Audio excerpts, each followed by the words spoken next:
Hello दोस्तों।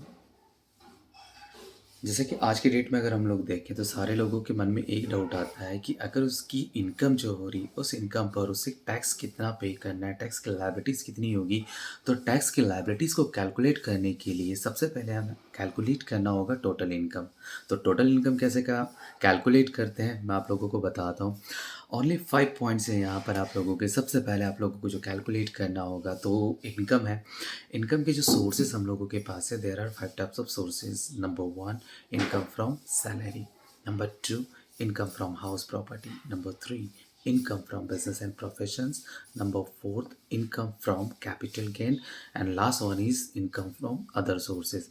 So guys, इन पांचों sources से जो इनकम हमारी आती है उस इनकम को जब हम लोग टोटल करेंगे तो टोटल करने के बाद जो इनकम अवेलेबल होगी वो इनकम हमारी कहलाएगी यहाँ पर ग्रॉस टोटल इनकम, जिसे शॉर्ट फॉर्म में जीटीआई कहा जाता है।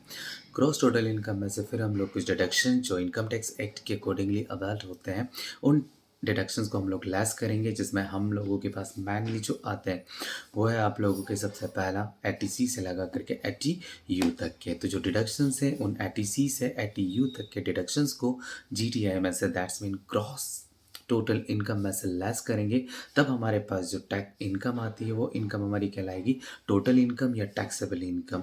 तो इस टैक्सेबल इनकम के बाद ही फिर हम लोग टैक्स स्लैब जो अवेलेबल से हमारे, उन टैक्स स्लैब से हम लोग क्या करेंगे, टैक्स की लायबिलिटीज़ को कैलकुलेट करेंगे। Thank you.